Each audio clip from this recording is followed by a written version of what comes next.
happening in the country. And today is going to be another very interesting and as always interactive session this morning, and because we're going to discuss some very pertinent issues in the country, as always we do in this platform. So wherever you might be, thank you so very much for the pleasure of your company. su ko defee mbokk yi ñu ngi leen di nuyuwaat beneen yoon fii ci Africa TV ñëwaat mbégte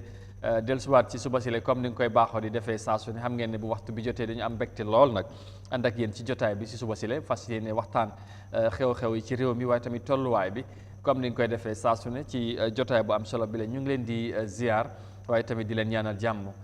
ci suba si la ci noonu la ñoo bàyyi xel ñi nga xamante ne ñu ngi tawat nekk ci kër yi waaye tamit nekk ci hôpital yi fu ne ci réew bi ñu ngi leen di bàyyi xel waaye tamit di leen ñaanal jàmm bu baax a baax ñaan yàlla delloo leen seen sago ci noonu tamit la ñoo bàyyee xel ñi nga xamante ne ñu ngi am nattu nekk ci kaso yi fu ne ci réew mi waaye surtout ñi nga xamante ne ñu ngi fale ci Mile Two Central Prisons ñoom tamit ñu ngi leen di bàyyi xel bu baax a baax waaye tamit di leen ñaanal jàmm ñaan yàlla teggi nattu bi yàlla mën na ko yàlla def ci noonu incha allah gannaaw nuyoo bi ñu gërëm leen sant leen bu baax kon ni ma ko waxee suba bu nekk ngeen ñoo gunge ci jotaay bi loolu mbégte la ci ñun bu baax a baax ñu ngi leen di jaajëfal ci loolu incha allah tey ñu fas yéene waxtaan yeneen ponk yu am solo waaye tamit ñu profité ñaanal ñëpp jàmm wala nuyu ñi nga xamante ne ñu ngi ci diaspora bi surtout wax démb rek maa ngi koo wax ñi nga xamante ne ñu ngi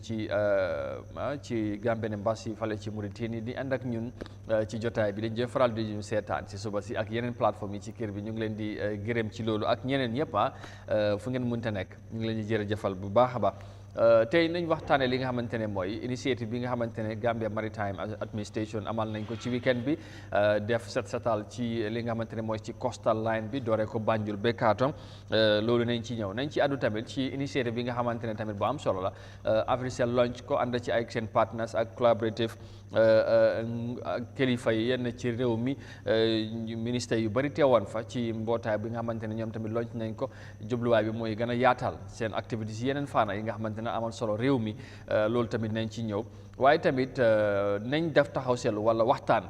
li am solo li nga xamante ne Gambien yëpp wala xam na ñu ngi koo xaar suba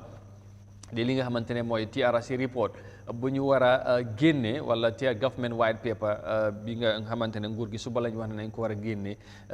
fesal ne la moo doon seen taxawaay ci report bi nga xamante ne liggéey bi fi am daanaka ñetti at TRRC di ko def bugg nañ cee def waxtaan tuuti la lañ ci war a mun a séntu suba ci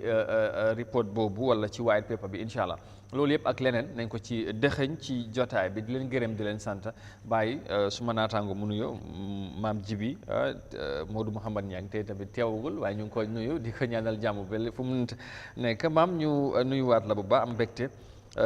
bon àndaat ak yow ci suba si la di la wax na ko yeewu bi alhamdulilah macha allah alhamdulilah maa ngi sant yàlla bu baax a baax SG di am mbégte kontante dellu si ci jotaay Good Morning Africa fii ci kër gi comme niñ koy defee ay bés bu nekk li ko dawray altine ba li nga xam ne moom moo nekk ajjuma tey jii doon talaata ñaar fukki fan ak ñeent comme niñ ko waxee dina bokk ci ëllëg bés bu ñuy bàyyi xel muy bés bi nga xam ne dañ ne African Liberation Day waaye nag loolu jàngat yu bëri daf ci war a am ndax li ko waral mooy lan mooy suñ liberation lan mooy Afrique si boppam ndax ñun xam nan ko ndax moom nañ suñ bopp ndax moom nañ suñ boppa yooyu yëpp ay jàngat la te su bés bi yegsee defe naa ne firnde yi moo war a doon gestu ci ginnaaw xool yan jubluwaay mooy tax ñin ñu gëm ne ay doomu Afrique lañ yan jàngat lañ am ci bés bi nga xam ne dañ ko jagleel African Liberation Day noonu la ñuy nuyoo njabootu si Sawane-Kunda famille góor jigéen mag ak ndaw jiital ci sunu soxna madame Sawane Alimatu Thomas ñu delloo njukkal soppay maam Jibi WhatsApp group ñaanal tawfiix ak taysiir ñi nga xam ne ñoo ñuy topp comme ni nga ko waxee yóbbante ak la te boo ko deful rek war nga Mr Ñaasi démb rek maa ngi dajeek moom tam CEO la ci benn compagnie mu ngi may wan ne day topp programme bi te wax dëgg yàlla am na ci cofeel gu yaatoo yaatu kon Mr Ñaasi ak njabootam foofu ci Churchilltown ak compagnie bi yëpp ñu ngi leen di nuyu ngi wane ne suba si su xoolaanul programme bi daanaka duy mën a def lu bëri waaye ñoom ñëpp nag benn joytu la ñuy joytu ne léegi moom ñu ngi am problème bala leen waaye yàlla baax na ñaan leen rek ngeen ñaanal ñi xëj na yàlla mi nga xam ne moom la dara tëwul dina gën a yombal yëf yëpp ba yéen ñëpp ngeen amaat accès ci li nga xam ne noonu ngeen safoo kër gi kon ñu ngi koy nuyu di ko delloo njukkal di delloowaat di ndokkele sunu jigéen sunu càmmiñ di Mr Jebel Cissé moom mi nga xam ne suba incha allah àllarba lan ko fas yéene muural soxnam boole ko ak ngénte ci li nga xam ne moom moo nekk alxamis bi muy on the 25th ak on the 26th fii ci Neema Jebel Cissé séeri ko nga xam ne mooy Fat Cissé di jigéenu ki nga xam ne mooy Mod Kura ñu ngi leen di ñaanal seen xew li nga xam ne ñu ngi ko war a def suba ak ginnaaw suba yal na yàlla yombal lépp ñu commencé ko ci bisimilah jeexal ko ci alhamdulillahi rabbil alamin yàlla mën na ko happy wedding to the union happy marriage to both the couple Mr and Mrs Cissé ñu ngi leen di ndokkeele ci seen bés di leen bàyyi xel ci lépp lu jëm ci doonu mel ñu bàyyi la rek ñu dugg ci mais contrôle room maa ngi leen di nuyu di leen ziar bu baax a baax gaay fale ñoom xam nga waaw caméraman yi nag dinaa gerew de waaw nañ ko defar léegi nii xam naa incha allah non dinaa gerew yoo xam nga gars yi dañ may kii dañ may siisir li français rek mais siisir mu ngi noonu su ko defee maam am na solo xam naa ne du ñàkk sax ci African Liberation Day bi ñu dellusiwaat ci kanam waaye ñu door rek ak li nga xamante ne mooy initiative bu am solo bi nga xamante ne amaloon nañ ko ci weekend bi dooree ko set setal ci suñ dëkkuwaay surtout ci coastal line bi mooy ci boori beach bi ak yooyu yéen a nekki ni ñu jàpp ne dafay baax pour mu seet ndax nag plage kaay la léegi-léeg tamit lu ñuy dundee ci lay jógee ci géej gi ak naka noonu waaye bu fekkee nekkin bi baaxu loolu leneen la wala loolu nañ ci ñëwaat ci kanam wala ci after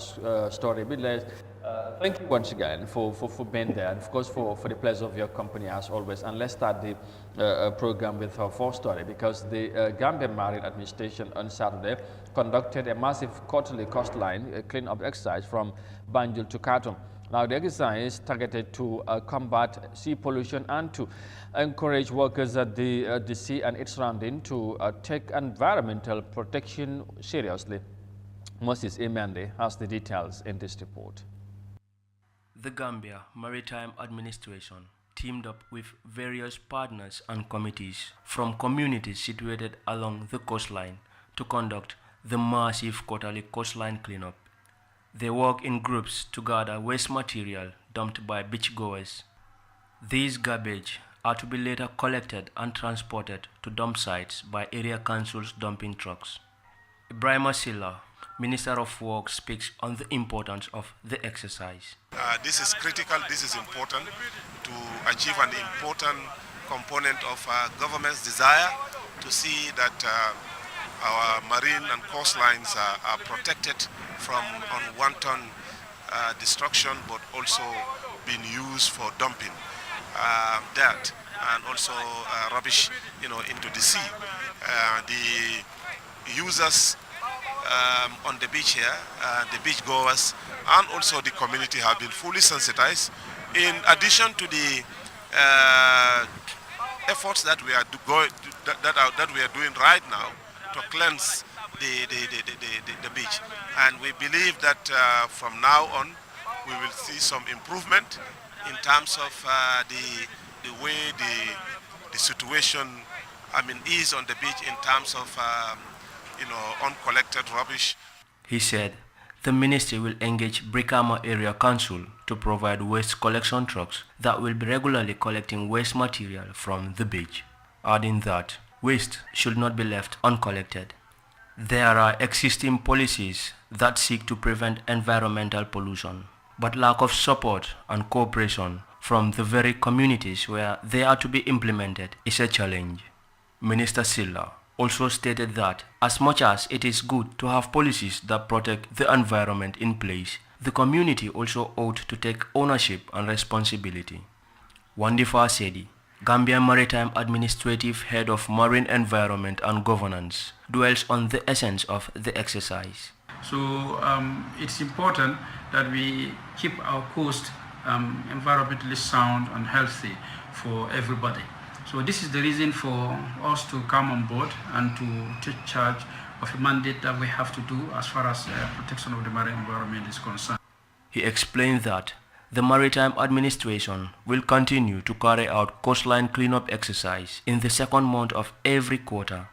Proper management of waste is important as it has serious health implications, he added. The quarterly coastline cleanup is captured in the Gambia Maritime Administration Strategic Plan of 2022 to 2026.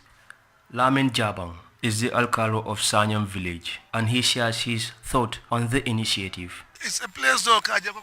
It's a pleasure to see this initiative happening. It is very important because this is a concern of the country to make the beach sources very clean. Seafood, such as fish, can be healthy. If the food is contaminated, people will definitely fall sick from it. The cleanliness of the people gives good environment to the people who comes to the beach. like fish and whatever. Plastic chemicals can be released into the water, leading to fish contamination. Through such process, plastic chemicals can enter the food chain because the fish ends in the human's plate. Modu S. Jallo is the founder of Tangi Got Talent and a member of Tangi Youth Association. Keep our environment healthy. That is one of the most important things. Because, like for instance, when we are using papers and organic and inorganic waste, and we just throw the inorganic inside the river, so how will it be if the bigger fish eat it? Then it will be coming back to us. He says that his organization holds talk shows to discuss the consequences of sea pollution. To him, the rise in the number of volunteers during cleaning exercises signifies that natives have started taking environmental protection seriously, and that's progress.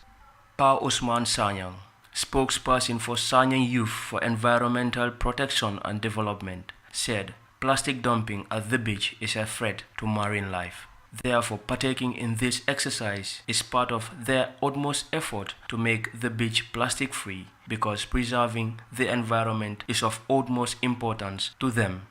When tons of garbage are dumped into the ocean and its surroundings, they become elements of pollution. Plastics are inorganic materials that take thousands of years to decay. As a result, fish and wildlife becomes intoxicated. Consequently, toxins from the plastic enter the food chain, threatening human health.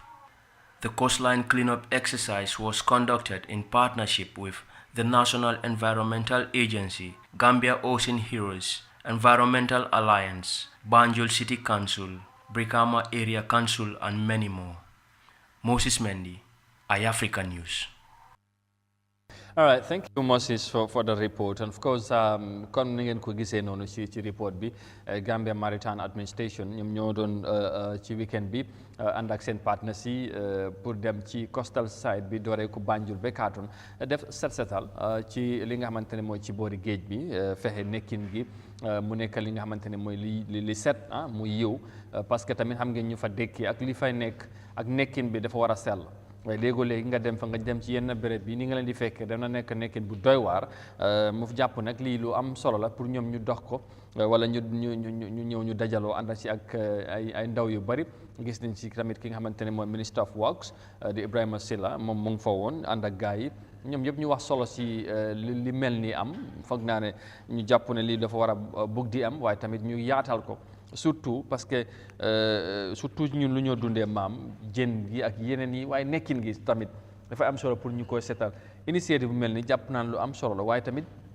lii dafa war a nekk comme ñoom ñu ne quarterly lañ koy def daanaka every 3 or whatever period months lañ koy def liñ dañ ci war a sax gën koy def parce que tamit nit ñi dañu war a nekk ci nekkin bu am solo surtout nag ci géej bi nga xamante ne ci environnement bi léegi dañoo nekk joytu suñu ay dëkkuwaay ñu dëkkin mu nekk lu doy waar waaye jàpp na lii lu war a mën a sax la ci réew bi waaye surtout ci yenn gox yi nga xamante ne dafa jege géej bi lool. waaw jërëjëf taxawaay bu am solo la ndax li tax lu dul set moo ko gën te boo xoolee géej gi comme ni nga ko waxee dafa nekk place bu nga xam ne dañ ko yaakaar ci suñ wàllu naataange ndax tey nit ku nga xam ne daanaka wéet nga da ngay dem ci bunti géej ngir nga dunda piixam ndox ngir nga wéttaliku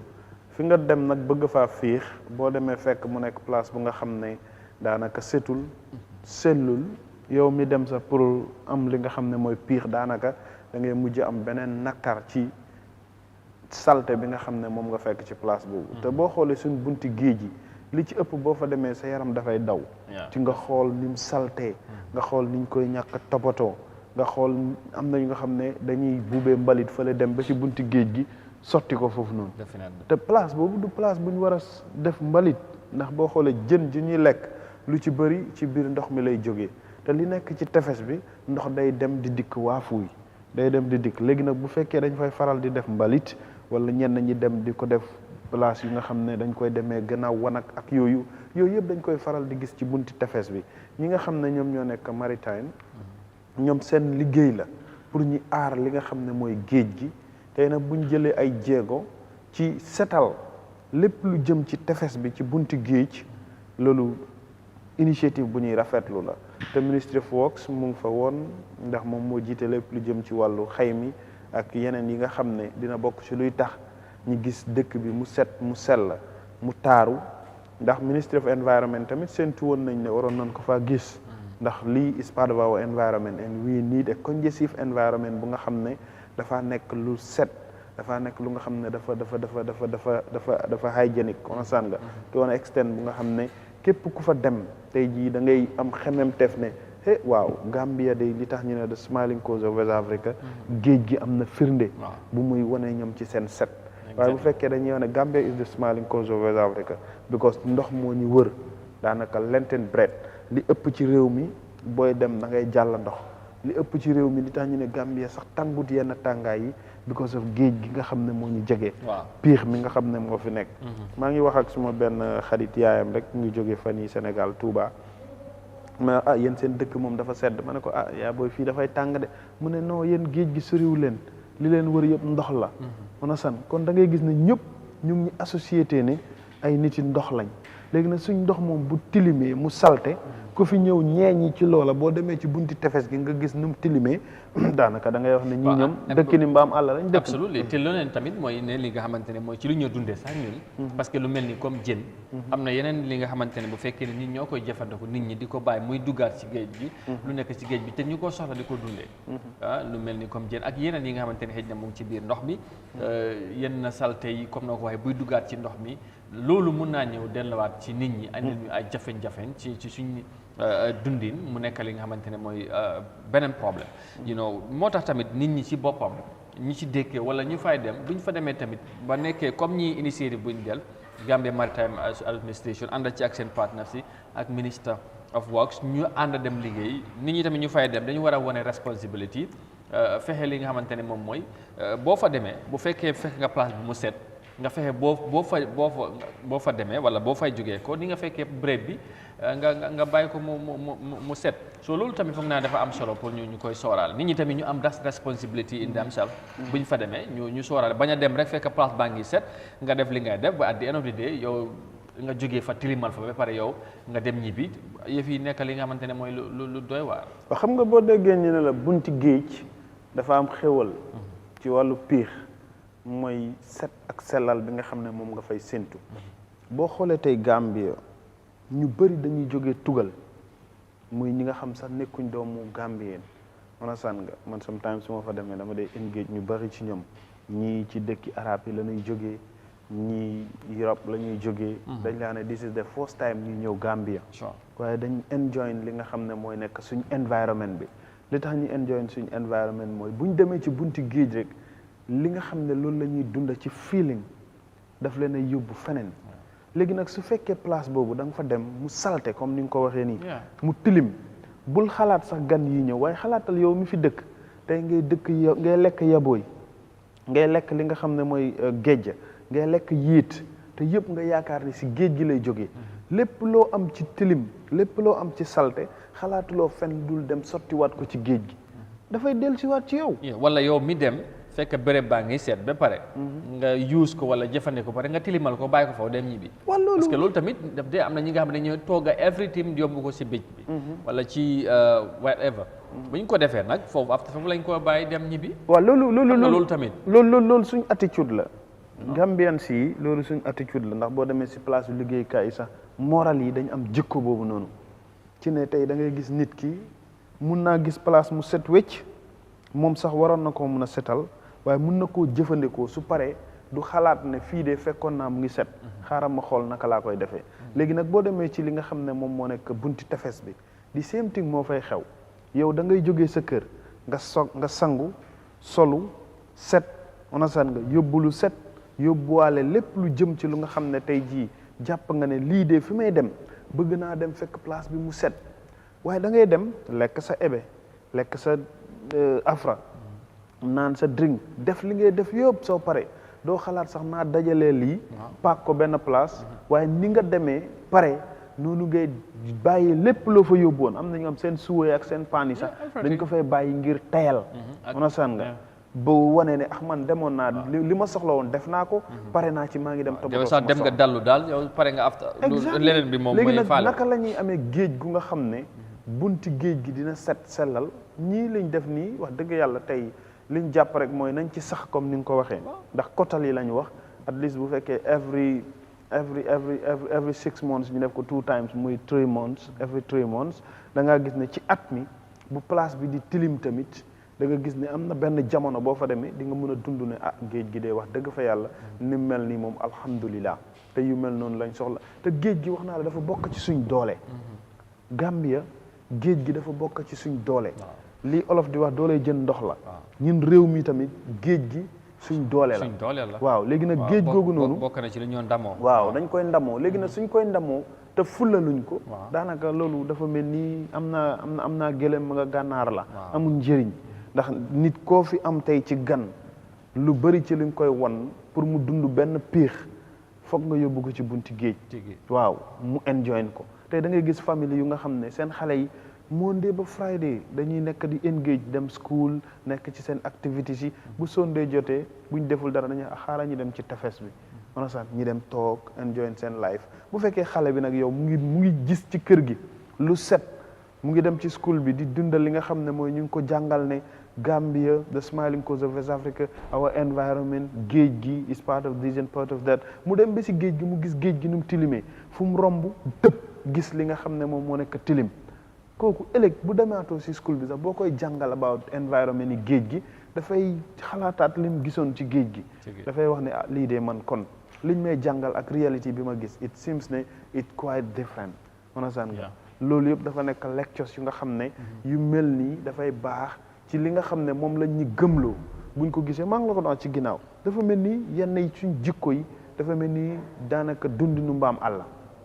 gis nga mbaam bu tabaxee këram mooy wan yi ñuy tabax ñoom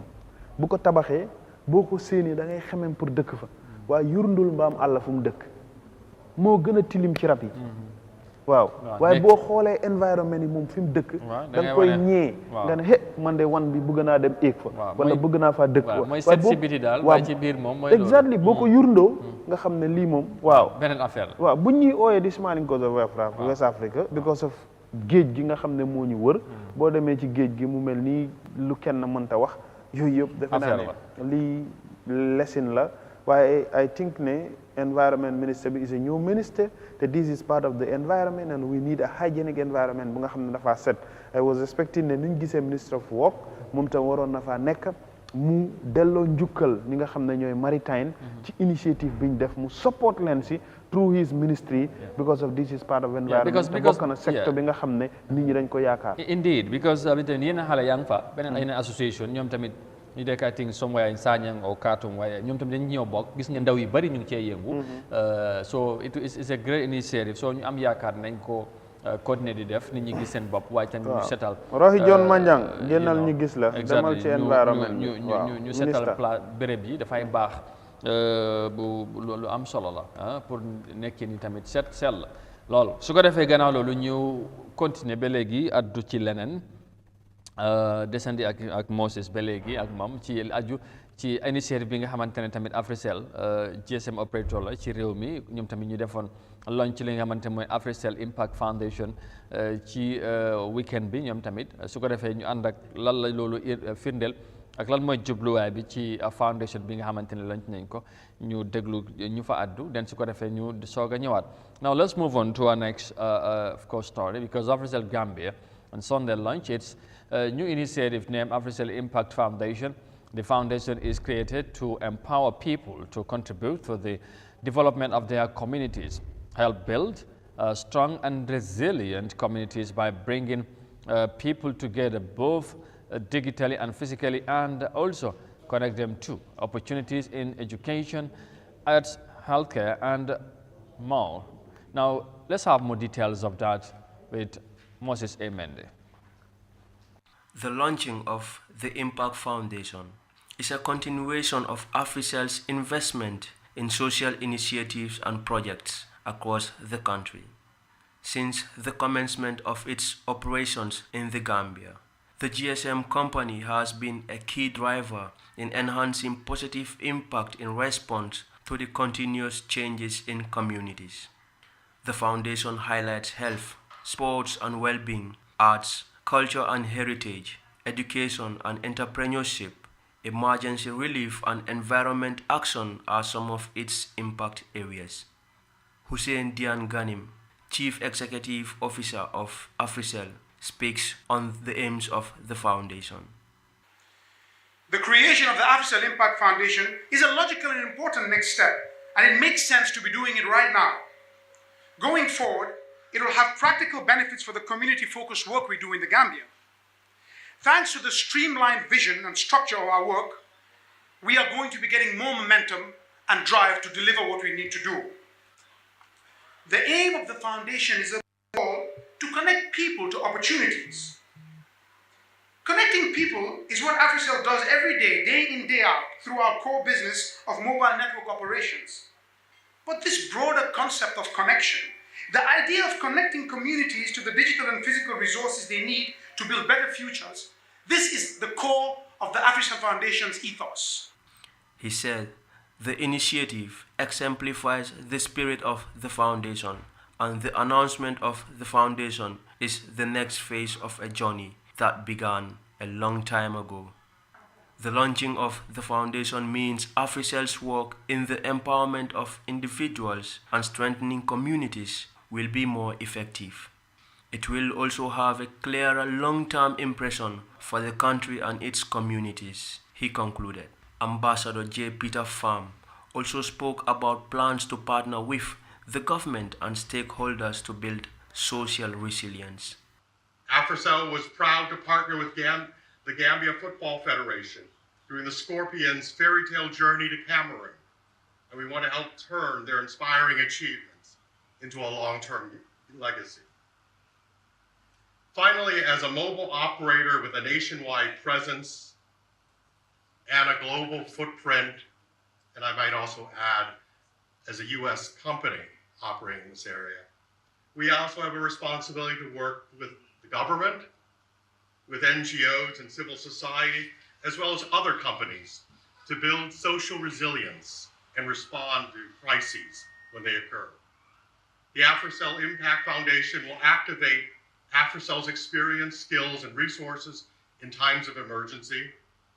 And going forward, the foundation will also drive AfriCell's local response to broader global challenges, such as climate change. Dr. Ismaila Baji, founder and CEO of Innovarex Global Health, explained AfriCell's contribution to healthcare. Do you know that 65% of the Gambia now have access to healthcare because they have access to an AfriCell SIM card? He was like, why is that? It's like in 2022, having an AfriCell SIM card has done a couple of things. It's leapfrogged individuals who don't have a bank account because of AfriMoney Solutions. From a healthcare standpoint, if a company like Innovarex now could provide healthcare services virtually using telemedicine, home deliveries, all through telecoms, it's more than a SIM card. And the fact that the COVID-19 was a prime example of how one company did more in educating people on the effects of their health, the impact of the COVID, that to me was more than just a telecommunications company. I think that was a stamp in their commitment to creating a healthier Gambia. So that's how important AfriCell is when it comes to health and awareness. AfriCell has been a contributor to Gambia's entertainment industry and sports sector. It has also undertaken educational initiatives in the past. In 2020, the GSM operator donated 12 million Gambian dollars in its effort to contain and defeat the COVID-19 pandemic.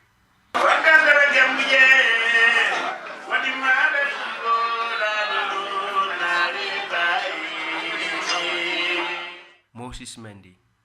iAfrica News. All right, thank you, Moses, again for that report there. AfriCell launches its AfriCell Impact Project. Of course, as you heard from the report, of course, it's meant to empower people to contribute development in their communities in various ways, by the way. And of course, it helps also to bring strong and resilient communities, to bring people together, digitally and physically, like you heard there. So, of course, it is going to help in our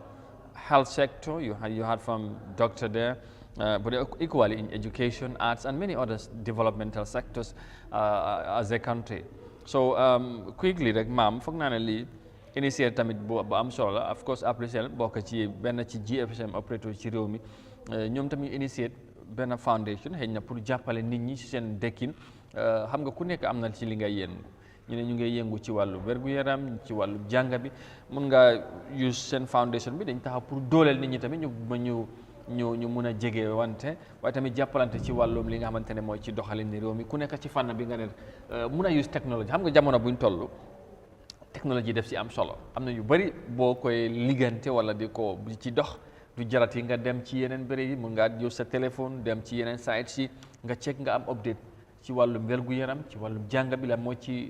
ci lu yees lan mooy jafe-jafe su amee lu la métti sax mun ngaa use sa téléphone rek nga am fi nga contact fekk demuloo nga def consultations mu docteur bi xëy na mun na laa wax ne sax lan moo la ci ak yu mel noonu so initiative yu mel ni foog naa tamit dafa am solo pour ñu ko am ci réew mi ànd ak jamono comme ni ñu koy gisee ci réew yi tugal yi ak yeneen réew yi ci sub-région bi. jërëjëf am na solo comme ni nga ko waxee xam nga olof da koy boo ne ñëpp yem rek njool mi moo la neexul. exactly. waaw te si biir réew mi fii ñin dañ koy wax Pira ak GSM operators yëpp ñoo am. sotti ci ak def ko ci la waaye comme ni ma la ko waxee léegi rek boo ne ñëpp ñoo yem njool ma moo la neexul ci ñi ci ñi ànd wala ñi toog. waaw AfriCell ci anam bii mun nañ leen a nangul ne dëgg la AfriCell dañuy dimbale ndaw ñuy yëngatu ci tàggat yaram dañuy dimbale ndaw ñuy yëngatu ci li nga xam ne mooy musique dañuy dimbale askan wi ci as tuut ci ñi am. dañuy yaatal seen loxo ci yu bari. dañuy yaatal seen loxo ci lu bari. comme li gars yi wax seen corporate social responsibility. léegi dañ ko compare to yeneen GSM operators yi. waaw wala yeneen private sector wala yeneen practice wala non man sax si GSM operators yi laay am. comme ñoom ñoo def te GSM operator lañ ci ñoom laay wax. compare to another GSM operators yeneen yi fi nekk dale ko sax ci Gamcel bi nga xam ne ñun ñoo ko moom. muy compagnie bi nga xam ne dañ ne yaay borom réew mi ñun ñëpp dañ ci am cër AfriCell moo leen gën ci côté boobu noonu tey bu taxawee indiwaat initiative bi pare pour dooleel nit ñi because impact boo ko waxee rek mooy ne luy yokku ci dundinu doomu aadama understand nga war a am jeexital waaw war a am njeexital bu nga xam ne nit ki dina ci gis boppam ci anam boobu nag ak fi jamono toll ci model world technology bi ñu nekk ci all aspects of people's life ki nekk to the remotest area of li nga xam ne moom moo nekk Gambia mu ngi am access to internet mu ngi am access to communication mu ngi am access to information donte ne doyut donte ne ànd na ak jafe-jafe non mooy li ma lay wax man kay yàgg naa di ko wax ne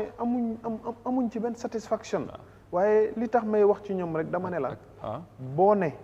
ñëpp ñoo yem njool maa la neexul wala ndaama bi tànnuloo ko nga faral da nga ko faral moo tax ma ne la fi ñuy waxee ci ñoom ñëpp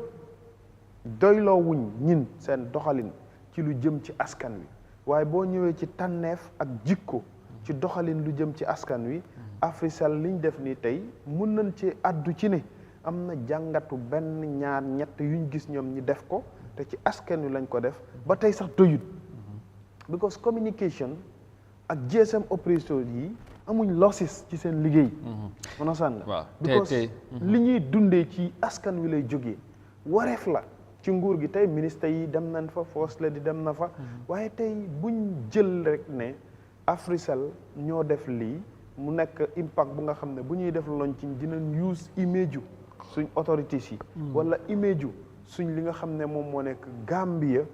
as something lu nga xam ne dina victimize tey baykat bi toog ci dëkkam fële ak sàmmkat bi gis ne First Lady de demoon na ci lii wala ministre sangam ak ministre sangam demoon nañ government delegates lañ wala authorities lañ witness nañ li nga xam ne moom moo nekk launching of li nga xam ne moom moo nekk Impact Foundation bi impact bi na am li nga xam ne mooy njeextal bi dégg nañ docteur li mu wax léegi it's true gis nañ ku mel ni Jaliba mu ngi fa dem na bégal na ñi nga xam ne ñoom ñoo nekk ña fa nekkoon waaye ñoom mun nañoo wax ne ñu ngi contribute an impact towards people's life ci dëkk bi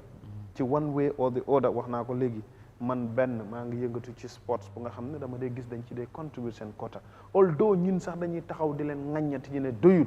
because of ñin liñ leen di jëriñ ñoom dallawuñ ko ci ñin understand nga boo demee ci artistes yi noonu boo demee tey ci communication understand nga fii boo xoolee media house yi nekk ci biir réew mi yëpp tey dem na ba suñ piira bi nga xam ne liñ doon séntu ci ñoom seen doxalin pour ñu dooleel li nga xam ne mooy communication ñoom ñoo xëtt sarta yi jël ay GSM operator jox leen ay télé jox leen ay rajo understand nga private media bi nekk fi waroon a am subvention ci interest su advertisement understand nga yuy jógee ci GSM operators yi nga xañ leen ko understand tey boo demee yeneen réew yi nga xam ne ñu ngi fii tey exemple ñun bu ñu ubbi woon line bi léegi-léegi ñaata calls ñooy dugga si ñan ñoo si génn GSM operators yi institution bi du ci génn et single nit understand nga yooyu yëpp mu nekk yu nga xam ne ñun ñooy jëriñ GSM operators yi buñ créé toute initiative yu mel nii pour delloowaat ko ci askan wi dañuy gëm ne réew mi seen bopp nguur gi Ministry of Communication PIRA ak yeneen yi nga xam ne ñoom ñoo ëmb lu jëm ci wàllu jokkoo ak jokkalante nekkuñ di delloo askan wi seen ak waaye ñoom nag comme ñu ngi góorgóorlu ci benn ñaar gis nañ ne dañuy def ay raful gaa mënuloo dajal ñëpp nga jox benn ñaar ñi capitalise ci opportunity boobu bu amee ñu xewle buñ fa demee buñ munta jël sa xaalis ñen nañuy jël ay pied système jox leen ak yeneen ak yeneen yi nga xam ne gis nañ waaye li tax ma ne boo ne ñëpp ñoo yem njool maa la gënal onas njool mi moo la neexul ñeneen ñi defuñ ko GSM operator yi fi nekk defuñ ko the likes of Qcell Comium Gamcell defuñ ko onas te ñoom ñëpp dañu war a delloo askan wi seen ak seen yelleef because communication ak institution bu nekk ci biir réew mi sa wareef la pour yow nga dooleel doomi réew mi ci liñ nekk bu dee ci wàllu sports la dooleelal sports waaw wax naa la sax waaw loolu am solo la parce que maa ngi la doon wax sànq ku nekk ci compagnie bu nekk am nga li ñuy wax ne corporate social responsibility of course mooy sa diggante ak askan bi nga xam ne ñoom ñoo lay saaf te ñoom tax nga nekk fi ñoom ñooy tax nga exist parce que because sa service bi ngay def nit ñi moo tax nga koy def te nit ñi tamit ci loolu la ñoo li nga am bi yëpp si nit ñi nga koo jëlee soo sa diggante ak nit ñi tamit am na li war seen diggante pour nga delloo leen ko soo lu foundation wala acte yu mel ni si loolu si la bokk ak yeneen yi nga xamante ne wax nga ko ñu ngi koo def wala def nañ ko ak yu mel noonu waaye dafa doyul tey rek maa ngi dégg si suba puura di wax ne ñoom war nañoo taxaw wala ñu ngi fas yéene taxaw pour gis ne wàññi leen seeraay internet bi ci réew mi ak yow te loolu nekk li nga xamante lañ ko yàgga jooy ci réew mi léegi lu mel ni bu amee te ñu war ko use ci online wala ci digital te xam nga loolu dafa war a ànd ak internet te mu seer te tamit est-ce que loolu gars yi war nañ koo bàyyi xel jàpp naa ne parce que tamit moo tax ñu war a yombal yëf yi nit ñi mun cee access ci any secteur bu dee ci education bi bu dee ci arts bi la bu dee ci health bi la soo ko bëggee access in any information boo ci bëgg a am fekkee connection du nekk problème tamit du nekk lu seer te tamit ñu sooraale comme noo ko waxee Gambie emul ci Greater Banjul area rek am nañ ki nga xamante ne mu ngi ba ci Basse wala mu ngi feneen ci dex bi soo yooyu tamit ñu bàyyi leen xel te léegi boo fa demee dafay doy waar yeneen secteur yi nga dem fa pour nga am internet nga am normal call sax is a nightmare. non li ngay wax sax li ci gën a daw yaram li ci gën a daw yaram gis nga tey li ëpp ci surrounding borders yi nekk biir Gambie fii internet ak data Sénégal la ñuy use loolu is a revenue losses. understand dëkk bu nga xam ne da nga ne maquette bi dafa ndaw less than 2 wala approximately 2 million people nga am 2 million yooyu ñi dëkk ci li nga xam ne moom moo nekk rural urban area bi understand nga mënu la leen a jox internet bu doy because of lan network bi is not access there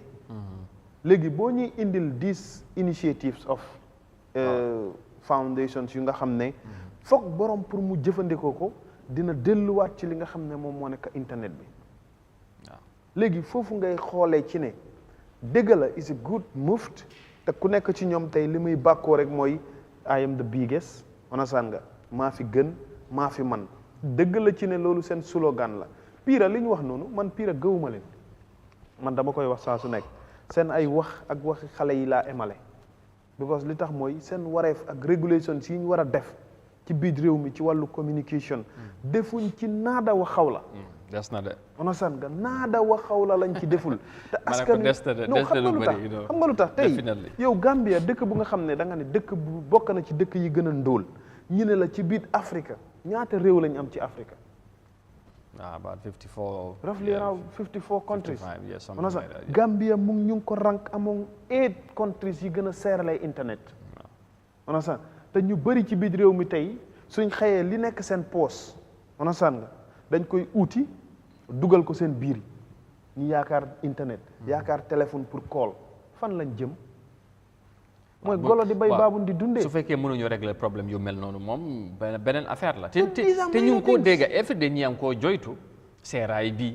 ñàkk xam nga léegi-léegi sax seeraay bi la waaye su fekkoon ne sax boo jëndee yow service bi nga bëgg da nga koo am sax mu tane waaye léegi-léegi da ngay jënd nga dégg nit mu ne am naa crédit for exemple waaye mënumaa am connexion wala connexion bi baaxul wala nga am sax ci biir réew mi wax naa ko nga dem ci yeneen gox yi pour nga mun a def normal call sax is a problème te ñooñu si réew mi lañ bokk lu ku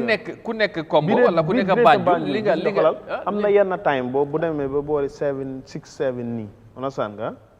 trial léegi-léegi yow sa line bi dafa on nga téye sa ñaari téléphone fi nga toog nii da ngay call bi mu ne la is switch off yooyu am na fi def de expérience nañ yeah sa ñaari téléphone yi nga téye sa number bii nga call onasan nga wala nga toog ak léegi-léegi seeni nga koy call mu ne la user busy fekk ko line am bi kenn nekkul di ci wax fa so yooyu ay mbir la yu war a régler so loolu moo tax lu mel ni buñ ko indee loolu tamit war nañ koo mun a bàyyi xel ñu xam ne am na li nga xamante ne comme na ko wax gaal lii dafa baax te mun nañ ko apprécier encourage leen ci loolu waaye nañ jàpp ne am na ñu war a tamit sóoraale ci lii gën a ñoŋal ob game bi ci yenn doxalin yi li tax service bi nga xamante ne indi nañ ko wala yenn initiative bi nga xamante ne indi nañ ko te ñu bëgg a askan gi seen bopp ñu yaatal ko waaye tamit ñu dooleel li nga xamante ne mooy seen taxawaay bi ñu gën koo yaatal ñoŋal li nga xamante ne mooy seen opération parce que loolu tamit dafa am solo all right so ñoom ñëpp dañuy bàkku de ci biir réew mi loolu moom moo ci am ñoom GSM opérateurs yëpp waaye nag boo xoolee fii ñëpp ay number one lañ waaw loolu laa la wax ñoom ñëpp dañuy bàkku waaye gis nga boo demee seen kër yi ñi nekk ci yeneen GSM opérateurs yi ñu ci bëri ñu ngi amee official line anasaan nga léegi nag loolu war naa tax ñoom ñeneen ñi jàngat xoolaat seen bopp ci ne lan moo tax anasaan nga réew mi ñu bëri di use Africell anasaan benn am na ku nga xam ne mu ngi use line Africell sax ngir yaakaar pour am lu mu jotee ci Africell anasaan yooyu yëpp strategy of marketing la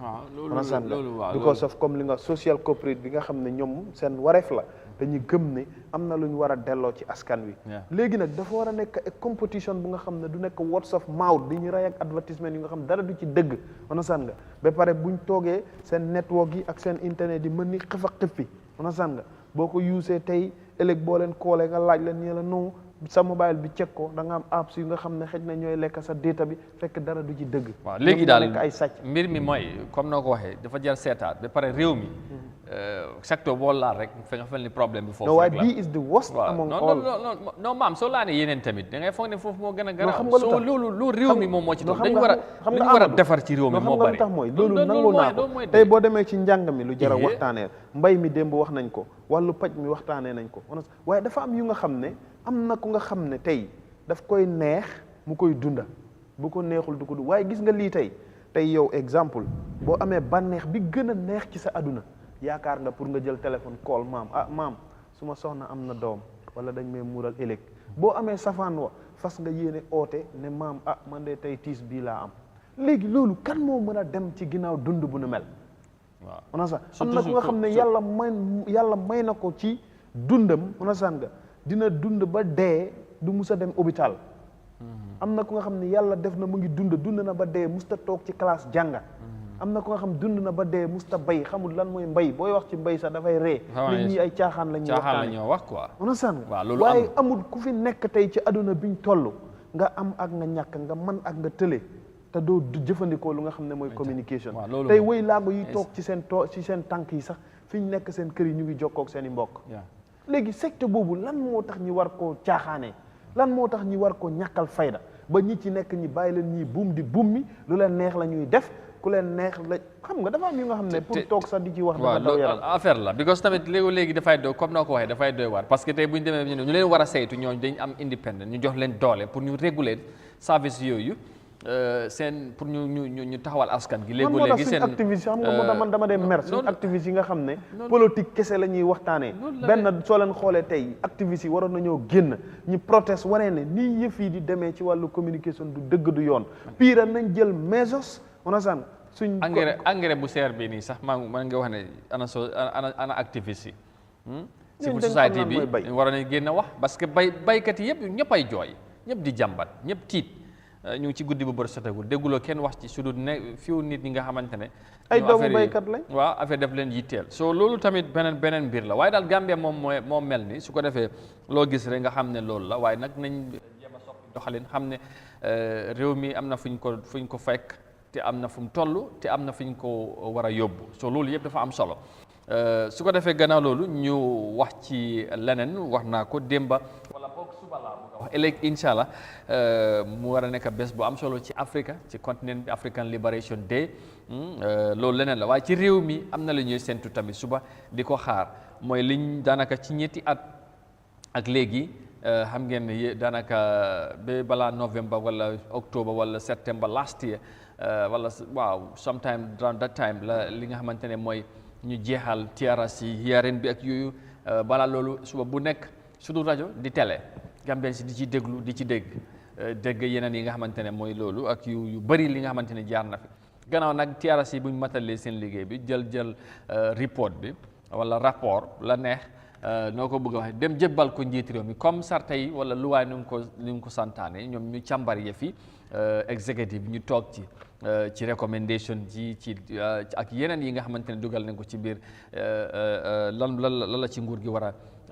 gisee ak ban mooy taxawaay suba nag incha allah ñu war a génnee ñoom taxawaay nguur gi ñu gën ko xamee white paper wala position paper bi nga xamante ne nguur gi dina wax ne liggéey bi gannaaw biñ leen ko sante def ngeen ko comme ni mu waree ngeen jox ñu ko ñun nii lañ ko gisee nii lañ ci ànd lii ànduñ ci doxalin bi nii la ci wàllu justice reconciliation reparation ak yu mel noonu léegi nag loolu lañ bëgg a waxtaanee lan lañ ci war a mën a xaar suba ci loolu lan mooy doon expectation bi gis nañ ay commission yu si jaar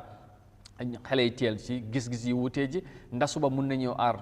lu uti ak loolu ndax suba mun nañoo xaar wax ne lawoon fa woon comme jaane commission bu fi ci jaar comme yeneen commission yu fi jaar loolu yëpp war nañ ko mun a discuss fii ba programme bi di jeex yéen ñuy seetaan tamit di bugg a react ci loolu mun ngeen ñoo wax seen xalaat lan ngeen di xaar suba ci government bi ci nguur bi ci TRRC report bi. Now we would move on and of course discuss something very, very important as Gambians of course are looking for it tomorrow. That is the government TRRC white paper tomorrow. Now, the government of the Gambia, through the Minister of Justice, will on Wednesday, 25th May 2022, unveil its position paper on the TRRC reports presented to the President in November last year in a brief ceremony at the Sir Dawda Kairaba International Center. Now, the Gambia's Truth and Reconciliation Commission was instituted in 2017 by the Adama Barrow administration or government to investigate crimes committed in the Gambia under the leadership of ex-President Yahya Jammeh from 1994 to 2017. So, and that work was done and of course completed, you know, as you might of course, not might, but if you of course know, we all follow the TRRC proceedings and all that has been said or been done by the commission. And of course, you know, we all know what happened. So now is the time or the turn of the government to tell the Gambian people and the world what is their position on some of the recommendations, if not all, that they were given or submitted them by the TRRC that was chaired by Mr. Lamin B. Sese. Yes, Mam Jibi. mu nekk mbir bi nga xamante ne du am solo suba ñuy xaar li nga xamante ne moom mooy li nga xamante ne mooy government bi pour ñu wax réew mi wax li nga xamante ne mooy surtout victimes yi ak ni ma ko mën a waxee because ñoom yàgg nañ cee jooy ci yu bëri yu xew ci diggante boo xam naa loolu amaan dana feeñ ci waxtaan bi waaye yow boo doon def suba ak li fi jot jaar exemple jaane commission bi ak yeneen commission bi ak nit ñi liñ ci yee yàbbi lii dara du ci génn ak yooyu lan nga jàpp ne tey suba lan lañ war a xaar ëllëg ci white paper bu nguur gi war a génnee ci TRRC bi report bi. waaw olof daf day wax ne bés a ngi ci bés boo ko waxee xale day foog ne suba la tabaski. waaw xam nga tey jii. ñu bari ñu ngi xaar suba. waaw waaye man dama ci am benn jàngat ak gis-gis rek mooy ne. tey boo xoolee ñun. man moom dama ci bëgg a sample laaj. waaw naa ci kanam. waaw buñ ci yegsee rek dinañ ko tontu. waaw liñ ci xam ak liñ ci xalaat. man sama jàngat bu njëkk rek mooy suba àllarba. nasaraan yi nga xam ne tey dañ jàpp ne ñoom ñoo ñi def ay jaam ñun ñu nekk ay jaam ci seen loxo. ñoo jël 20 fan ak juróom ci weeru mai ne African Liberation Day la. bés boobu lan la firndeel ci ñin doomu african si. ñi moom suñ bopp la wala ñi tekkeeku ci mbuumu jaam. wala ñi dox ci koom-koomu yokku tey moom suñu bopp. bés bi lan jàngat la ñu amal ci firnde. ñu doon xaar ne tey bés bi de dafa waroon a nekk reflection of mind. ci suñ nguur ci suñ doomi réew. ci doomu Afrique as a continent. suñ nguur ne dañuy indil présentation yi white paper bu ñu doon xaar. depuis novembre ak tey ñaata weer la. waaw ñu jàppal ñi ko on the 25th. loolu foog ñi samp ci laaj lan moo waral. bés bii ñi jàpp ne jàngat yi ci waroon am dafa bëri xoolaat suñ bopp xoolaat suñ nguur yi xoolaat suñ doxalin. waaye ñu indil ñi lu ñu amal solo ci ne askan wi yëpp wax nga ko lu mat 2 at dañ amoon benn nopp bu ñuy déglu am benn bët bu ñuy xool mooy bëggoon nañoo dégg liñ tënk ci bataaxal bii nga nafar léegi mooy ne li ko dalee 1994 ba 2017 dafa am nguur gu fi nekkoon ci njiital Yaaya Jammeh ñi ne dafa xëtt ak yelleef ak sartay doomu aadama ci wàllu nit ki ak dundinam nit ki ak doxalinam ñi samp benn taxawaay booba ñi gën ko xam ci pénc ma ñi fa doon saytu di càmbar lépp lu jëm ci ñi nga xam ne ñoo loru woon ak ñañ loroon muy victimes yi ak perpetrators yi ñoo ñu doon toog ku nekk di ñu nettaleen lan mooy la ko daloon nan lañ ko loree naka la loree woon keneen ka ñi ko doon xaar di ci doon bàyyi xel ñu toog ba ëllëg nag ñiy xaar ne nguur gi am na jéego yu mu war a càmbar ci ñoom santoon liggéey muy TRRC ñi jàpp ne ñoom tamit de seen xel ak seen xalaat lii leen jàpp ne ci mooy wareef yi waaye xam nga réew mi ak li ñuy wax li fi xew ci ne ñépp ñu ngi doon xaar suba lañ war a xam lu ëpp ci njortey taxawaayu ñeenti at yi weesu ca lañ doon càmbar waaye am na ñëpp luñ fanaanoo démb mooy lan ñu ne nguur gi du jox kenn amnistie te TRRC ñoo bindoon ne am na ñuñ bëgg ñu jox leen amnistie waaw am na ñu ko yelloo am na ñu ko yelloo waaw pour ñu baal leen par exemple pour ñu baalal leen waaw léegi foofu nag da nga fay dellu ci ba tey governance ak administration ak secret of oath yi nga xam ne suñ autorités yi dañ koy def benn suñ ministre yi jiite département yi dañuy waat ci ne dañuy toog ci secret nguur léegi lan moo uññi secret sutura démb liñ doon xaar ne suba lañ ko war a fësal waaw exactly parce que yooyu nag yëpp ay jàngat la ci waaye maam nag loolu nekkul lu bees ci réew mi pour tamit ci doxalin bi waaw loolu moo tax saa yu nekk nga gis ko surtout ci nguur bu ci juróomi at yu passé moom foofu mooy wax bi li tax ma ne la fesoon na lool waaw léegi nag foofu yëpp ay jàngat la ci taxawaay yu xool ne fi ñu jëm ëllëg am na ñu nga xam ne fanaanoo nañ ko démb waxuma la tey jii de fanaanoo nañ ko démb waaye dañ ne nguur gi de am na lu nga xam ne ñam santoon liggéey te ñi tegoon ko ci loi ci pencum ndawi réew mi ñi dooleel ne jox nañ TRRC mu gëstu doxalin ak jëfin bi nga xam ne moom la fi Jammeh ak nguuram nekkoon di def ci 20 at ak ñaar léegi suba lan mooy njeextali li ñuy xaar wax nga ko fi léegi ci junj mooy am na commission yu fi jot a jaar kumba am ndey kumba amul ndey feeñ ci benn mooy jaane commission bi ku ci mel ni Mamadou Sabali mi ñu doon waxal barki démb bokk na ci ñi nga xam ne tey ay nawlem ak ay naataangoom la bokkoon ak liggéey booba yëf yi ñëw moom mu loru ci ña nga xam ne ñoom lañ tuddoon ak moom yëf yi am ñu nga xam ne tey dara toppul leen waaw ñu ngi buum di bummi di doxi seen soxla lañ nekkee woon dara soppeeku ci léegi nag xel day tey ci ne ndax coppiteef dina am ci li ñuy xaar suba xalaat la ci ne nit ki munoo xalaat rek ne jëfi démbam mun naa continuer mu doon jikkoy ëllëgam understand nga léegi li ñuy xaar suba segam yegg seeguñ ci nit munta nettali génti moromam waaw waaye fi ñu toll rek mooy ci li jot a sennagum liñ jot a gisagum ne kenn nguur gi parewul pour jox ko amnesty kon TRRC recommendation yi ñu tànnoon ne ñii nañ leen jox amnesty loolu tamit lu jara la ci la waaw again waaye foofu amnesty pour balaa ma move on pour mu leer tamit ci bopp nit ñi xam nga de nguur gi ministre yi ñoom ñoo jox TRRC bi doole pour ñu seet ñi segg ñu ne leen ci ñi ngeen déglu ubbi leen nit ñi apply ñi nga xamante ne jàpp neen ñoom mun nañ leen baalal ñu apply si yéen ngeen seet boo leen amee application yi ngeen seet ngeen segg ci ñooñu ñi ngeen jàpp ne tey mun nañ leen mën a baalal ngeen wax ñu ko waaye loolu tamit boo leen ko waxee taxaw minute ne seen wax bi nañ koy déggal dina dellusiwaat ci ñun tamit ñu def suñ càmbar bopp ñu seet ñun ministre bi wala nguur gi ñu xam ne lu TRRC wax est-ce que kii jar na baalal ñu baalal loolu tamit bëgg naa pour mu leer léegi loolu leneen la ba maam juste balaa ñoo lem ci leen bi ko bëgg naa dama bëgg a samp benn ñaar ba ñett laaj waaye bés bi ëllëg because am na ñuy wax ne suba public holiday la moo tax nguur gi taamu suba ndax bés bi daf lu mu doon history la mu nekk African Liberation Day ñu ne comme TRRC bi lu fi jaaroon lu doy waar la ci ñu bari ci déggin ci xew-xew yi ñu boole ko ak bés bi nga xamante ne dina bokk ci history ne TRRC bi de buñ ko doon def ci bési Afrique lañ ko def African Liberation Day te justice bi nga xamante ne président bi diggée na moom loolu dina am buñ ko joxee li nga xamante ne mooy report si ñaanoon tamit nag doomi réew mi nañ ànd ak dal may ko ñu seetu affaire yi waaye justice moom nee na dafa am lan moo indi nga jàpp ne war nañ release white paper bi war nañ koo def ëllëg bés bi nga xamante ne Gambien yu bari nañu fekk ñu ngi ci kër yi du bési liggéey waaye ñu mu tamit mu tombé African Liberation Day am ñeneen ñuy wax tamit mu tombé birthday former président Yaya Jammeh loolu yëpp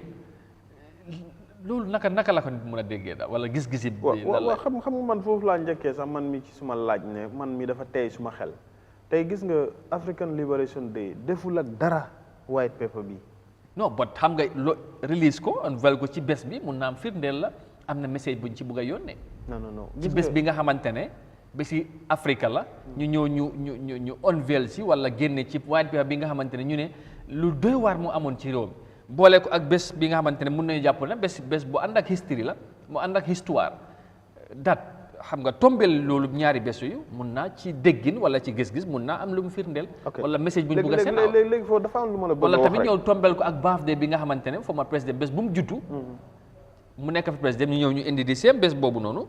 bugga cee génnee li nga xamante ne ay ñaawteef lu mu fi def si jamono am la yii yëpp olof lu muy wax mooy tombe mooy waral ay gaaf waaw Amadou lenn rek laa bëgg pour ci tënk rek man ak yow yëpp dañ koy ngeganaayoo sa jëf waaw man mënuma ko fayeeku muy bu baax ak bu bon loolu foog ñu xam ko African Liberation Day African si ñoo ko moom Gambia daf si bokk waaw suñ white paper bi nga xam ne dañuy càmbar jëfi ñaar fukki at ak ñaar ci nguuru Jammeh mi fi nekkoon dañuy jàpp ne bés boobu rek dafa war a doon taarix ci réew mi ci lan mooy la juddu ci taxawaay doxalinu lañ doon saytu waroo ko boole ma ne ngénte Amadou su ma ko bëgg a boole ak sama tànnabéer lii bëccëg la lii guddi bokkul yow da ngay wat man damay wat suma doom yow naka yow da ngay wat sa doom man damay tànnabéer yow ci suba si la payi di ñëw toog man ci guddi laay tànnabéer mënumaa jël sa bés ne dama koy suulee suma bés loolu mënta nekk du xel du xalaat beneen bi mooy bés buñ ne la public holiday la kenn ci ñoom warut a xëy ne da ngay liggéeyal nit ñi te ministre bi ëllëg moo war a dem prison li am is a public holiday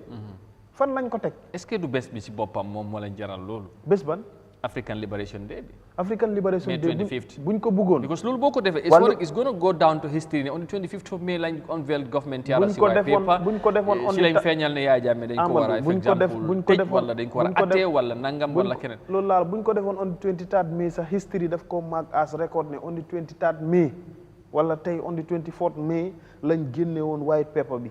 képp ku nga xam ne dañ la ci victimize wala nga nekk ci victime history Momodou Sabally bés biñ doon génnee li nga xam ne moom moo nekk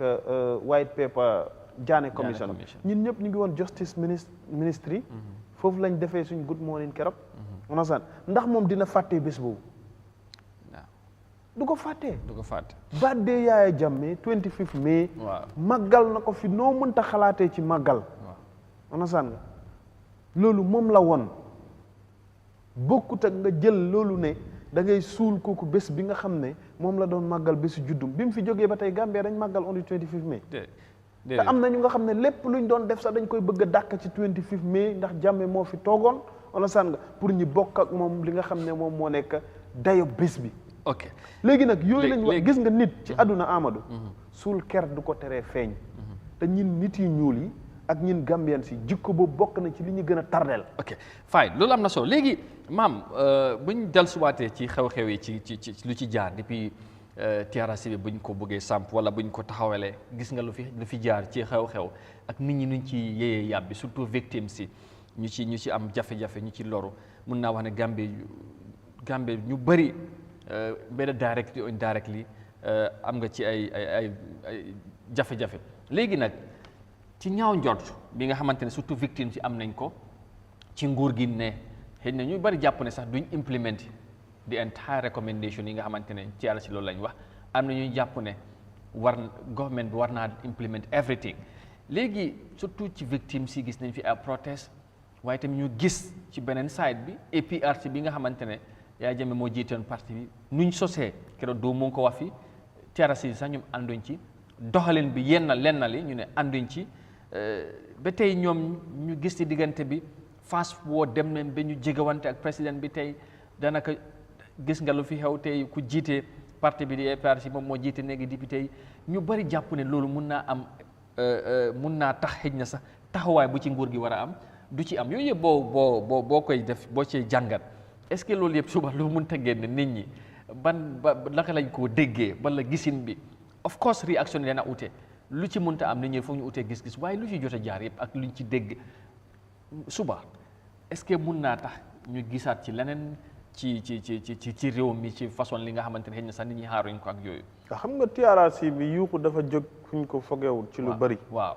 benn mooy ni nga ko waxee nii li ngay wax nii maa ngi koy waxtaan ak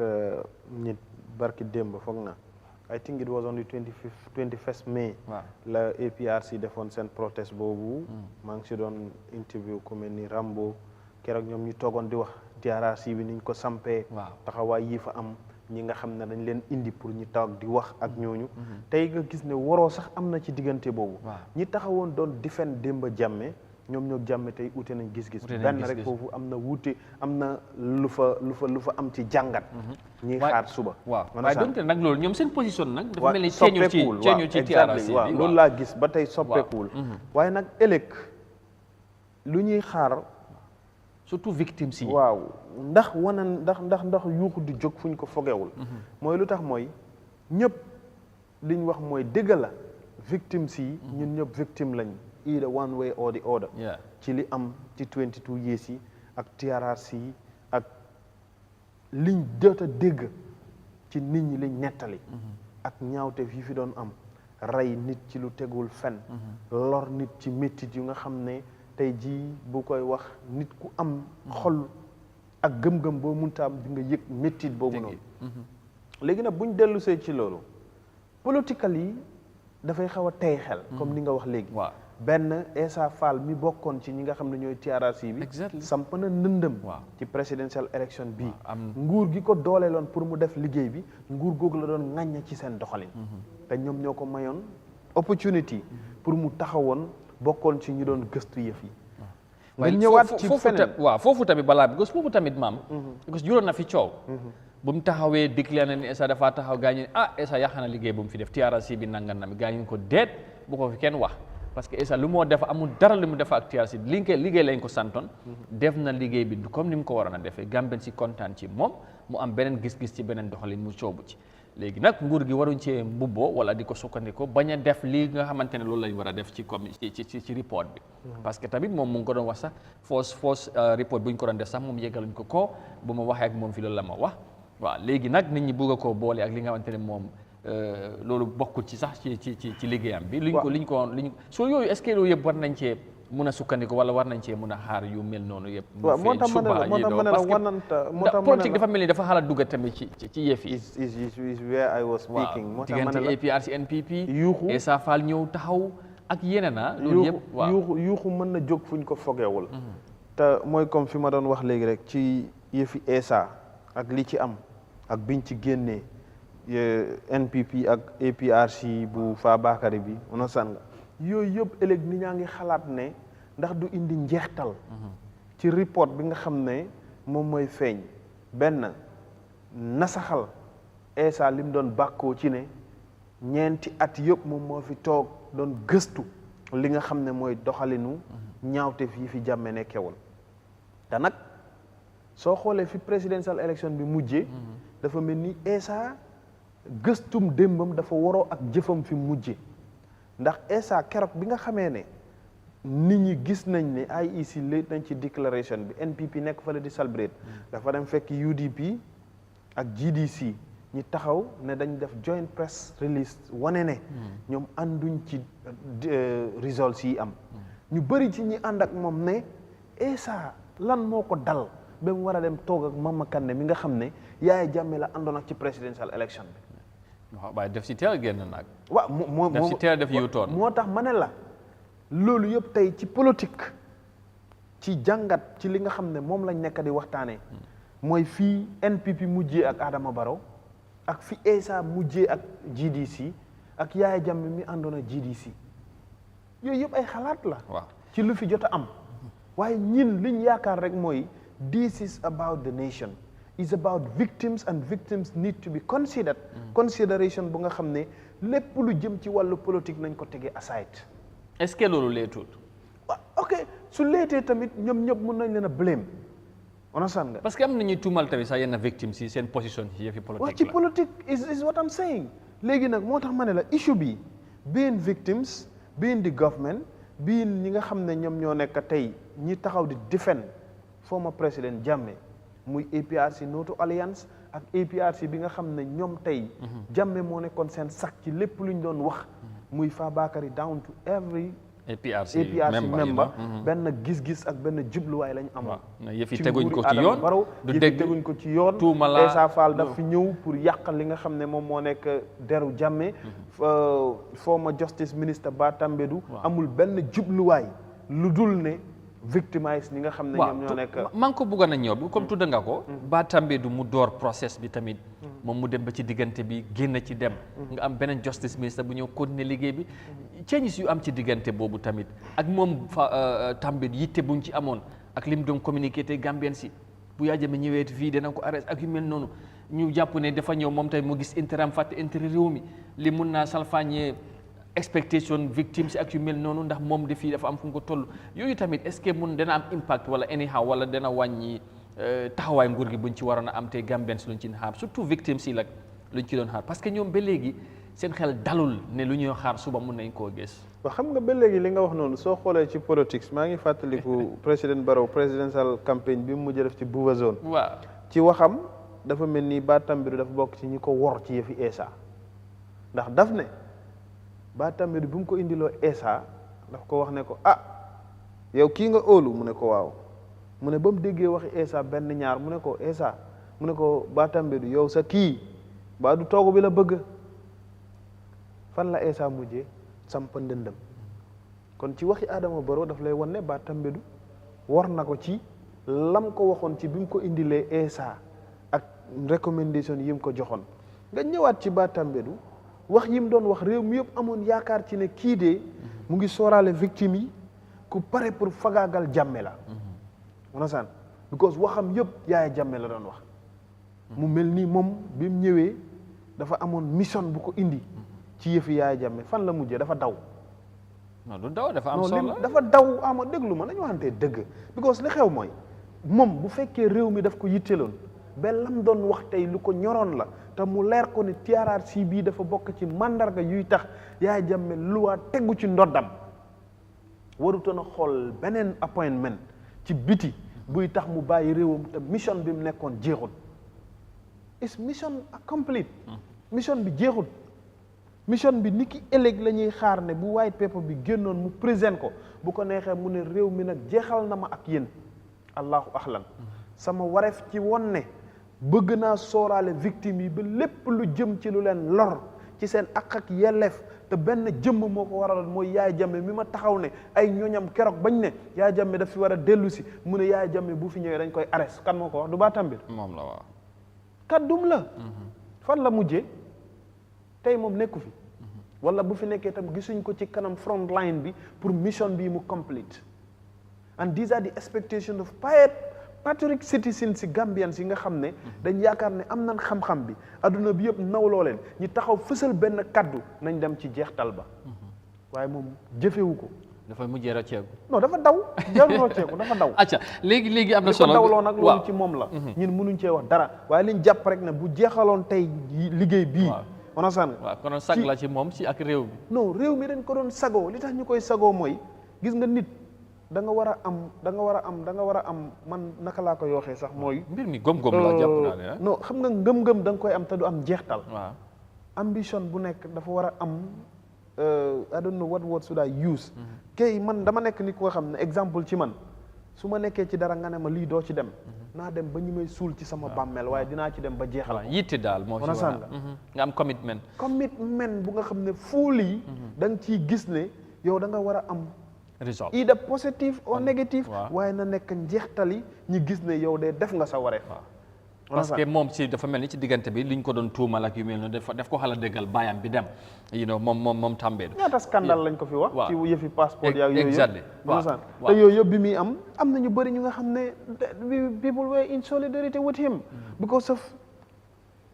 lim ñi wanoon ci ne ku bëgg pour victime si ñi gis seen bopp la yaa ngi ko wax léegi victimes si tam coming back to them Amadou it need to be considered ne victims yi should not politicize anything about their victim being Barrow wala APRC wala any other political party nañ nekk considered Gambian citizens yu nga xam ne dañ leen victimize ñun ñëpp ñu jàpp ne we have to be in solidarity with them to concerns of ne ñoom they are victims ñu jox leen seen rights jox leen seen privilège understand nga lépp lu ci luwaa wax ci li ci war a am ñi teg ko ñi nga xam ne ñoom ñoo def ñaaw fine léegi ci leneen balaa ñoo dem xam naa ne time baa ngay demaale mooy wax naa dama samp benn ñaar ñett now going forward to tomorrow's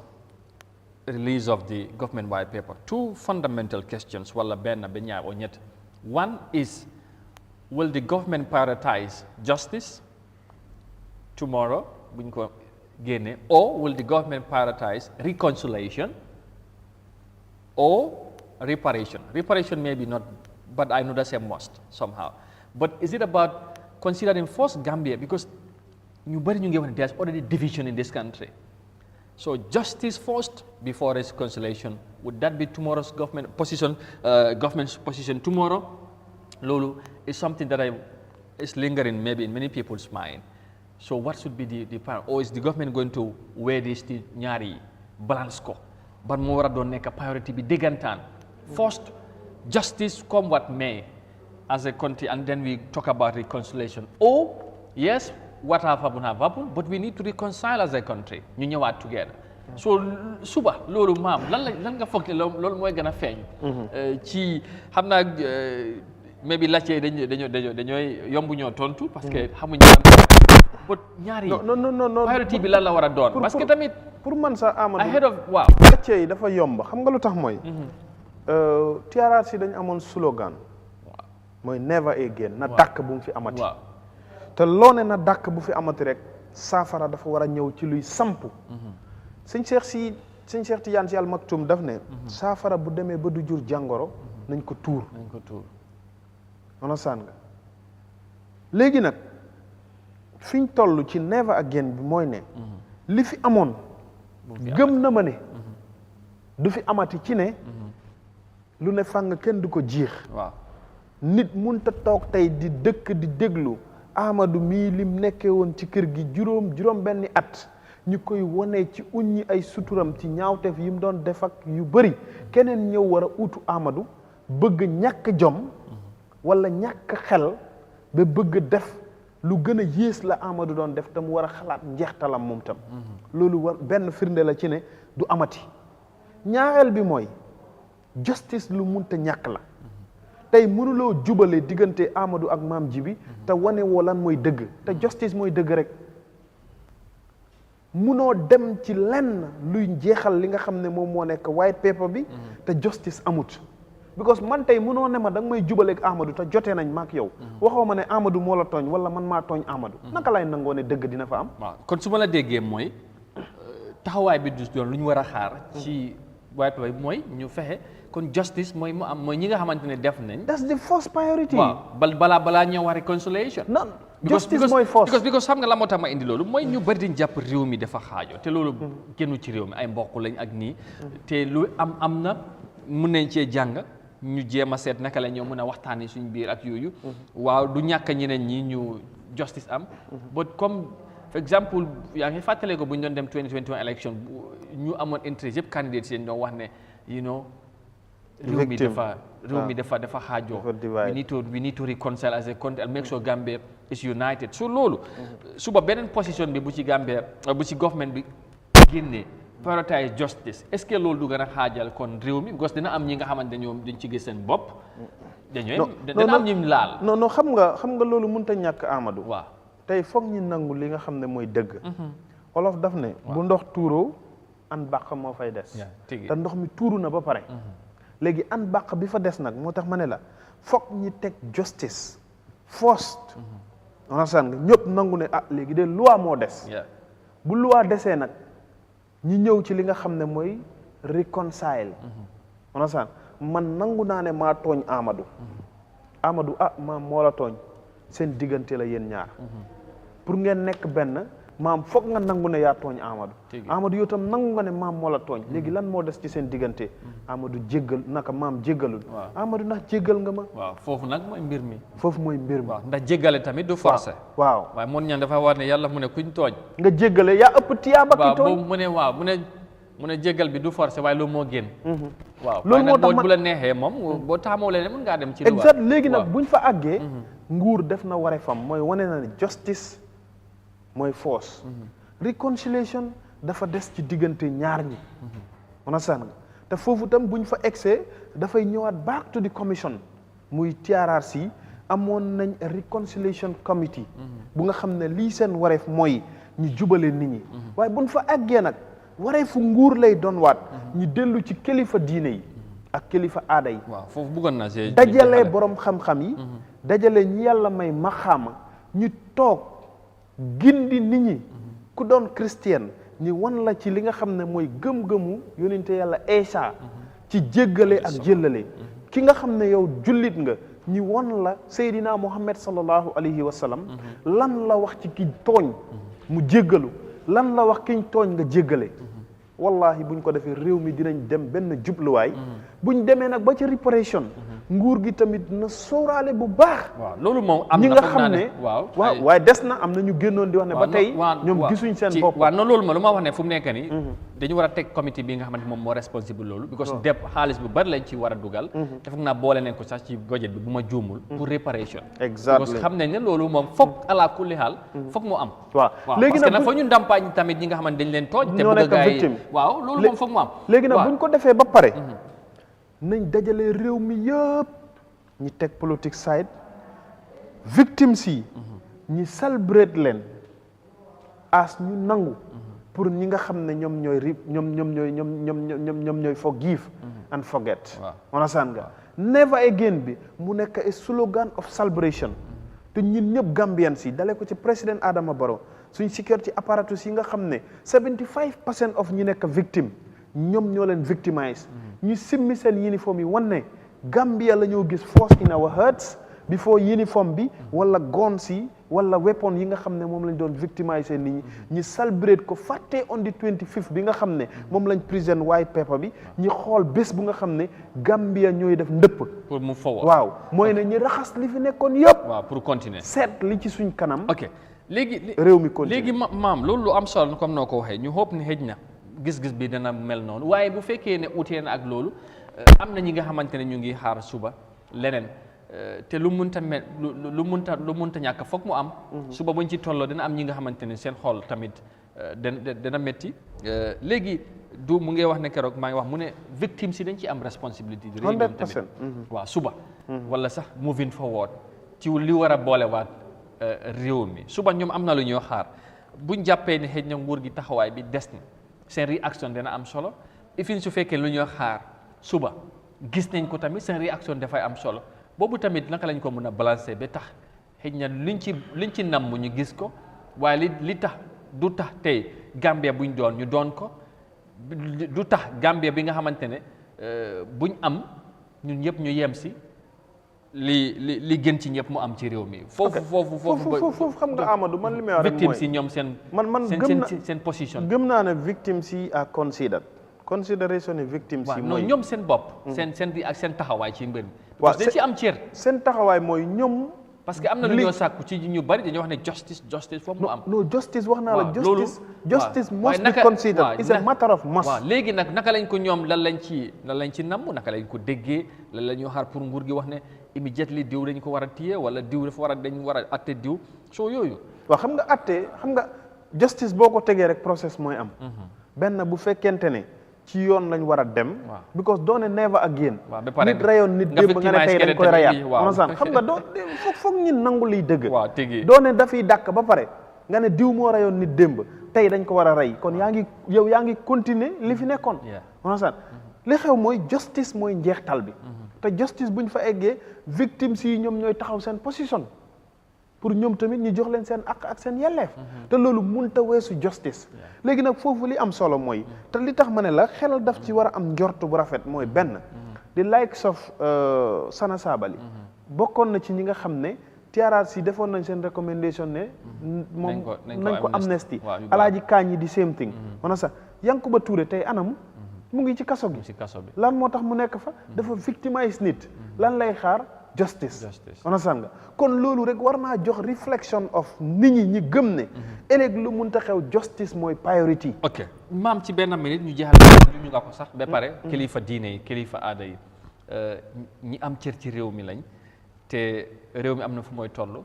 foog ñu xaar leen ci yu mel ni suba parce que nag Gambia musuta dunda lu mel ni suba ñu lu mel ni war a am nguur gi taxawaay bi mun naa neex ñeneen ñi mun naa naqari ñeneen ñi mun nañoo gën a comme ñu bari nañ ko wax lii mun naa tax réew mi gën a xaajo mun naa tax tamit Gambien si am ci ànd ci ak dal ñu jàngee ci rek ñu booloowaat jéggalante dem as a country lan lañ ci kilifa war a mën a taxawee ba gis ne suba lu ci munta am réew mi daal du génn ci li ñu xamee. waaw xam nga kilifa diine yi sax li tax sama xel dal ci mooy tey boo xoolee ku mel ni Chief Justice Assane Bi Diallo. waaw kilifa diine la. xaafisul Quran la. moo nekk xalifa bu Bansang. daanaka li wër Fuladu yëpp moom moo nekk xalifa bi. tey te kooku dafa bokk ci justice system bi. waaw moom moo ko jiite sax mun moo ko jiite xam na lépp luy taxawaayu ak yelleefu doomu aadama ci wàllu diine ak ngëm-ngëm foofu rek njort bu rafet am na fa. imaam Xaatif bu Banjul mu ngi fi. kilifa diine yu mel ni Serigne Sayed mën a saan nga dem ci fi nga xam ne mooy boori Medina Sawanekun fii. waaw bari nañ daal ci kilifa ak yeneen kilifa diine yi ci christian si tamit am nañ ay kilifa yu nga xam ne ñu am orma lañ ci diine ji ba ñëpp ñu bokk ci ñoom bu ñu waxee ak ñoom dañ leen di déglu. léegi nag fi ñu toll ëllëg njeextal bi mooy nañ delluwaat ci suñ gëm-gëm mooy suñ diine. ñun ñëpp luwaa yii nasaraan yi ñoo ñu ko indil. waaw ñu bañ a nangu ñu këf ñu. waaw ñu bañ a nangu ñu këf ñu yóbbuwaale ñi bañ fàtte suñ iman ak suñ gëm-gëm ak suñ diine buñ ko defee rek duñ delluwaat ndax boo xoolee tey Rwanda la fa am. fan la mujjee tey. Liberia Sierra Leone yooyu yëpp tey daanaka waxuma ne jeex na move nañ forward waaye jógee nañ fi ñu nekkoon dem ci leneen Rwanda dañ jógee ci lañ jógee ñëw tey nekk Africa's most developed country exactly ñun tam war nañoo learn a lesson from tomorrow ak lan mooy future Gambia ëllëg pour ñi nekk benn ok jërëjëf su ko defee ñu bàyyi la tàggatoo bi su koy waaw sant ngërëm dalay ñeel jaajëfal ñëpp ñu toppoon jotaay ji lépp lu ñu fi wax nag te mu wuute ak waroo seen xalaat ak seen gis-gis xam leen ne doomu aadama yu xeebu lañ suñu xalaat lañ doon waxee te gëm nañ ne réew mi fi ñu toll ñin ñoo ko mën a doxal ak doomi Gambians ñu jox leen dig daje guddi dinañ dellu si ci seen jotaay li nga xam ne moom moo nekk géew bi as we usual waaye Xadi moom su ma annoncé géew bi rek mu ne dafay tiit na dama koy sonal waaw waaye tey géew bi la talaata juróom-ñetti waxtu dinañ dellu si ñi promote and power Gambian wrestling as we usually used to do it sant la gërëm la jaajëfal la jërëjëf waaye nam na ma ñang baala waaw tigi moom nam nañ ko lool waaye xam naa suba mun naa am dina dellu siwaat ñu ngi koy ñaanal jàmm di ko nuyu Modou Mohamed Niang nam nañ ko lool ci jotaay bi waaye gërëm la santal bu baax ci jàngat bi taxawaay bi amati na solo beneen yoon jaajëf yàlla na yàlla yokku taxawaay bi dëgëral bu baax su ko defee yéen tamit ñu gërëm leen comme maam ni mu ko waxee waxtaan la woon ne xam naa nag gis-gis du ci ñàkk ku nekk ak noo ko gisee waaye réew mi comme ñoo ko bokk foog ñu waxtaanee ko ñu pencoo comme ni ñu koy baaxoo di ko waxee saa su ne loolu rek moom mooy yóbbu réew mi ci kanam gërëm leen bu baax a baax ci ni ngeen di safoo di ànd ak ñun saa yu ne ci jotaay bi di leen gërëm bu baax a baax jox leen dig daje incha allah bu ci yàlla àndee suba lay doon ci beneen édition Good Morning Africa fii ci Africa TV xam naa ne boobu nag nañ ci xuus bu baax ci yëf yi li ci munta am ñu xam ne Gambie ñu ñoo ko bokk nay rafet ñu jéggalante te baalalante Gambie dem ci kanam incha allah jërë ngeen jëfati ba suba bye bye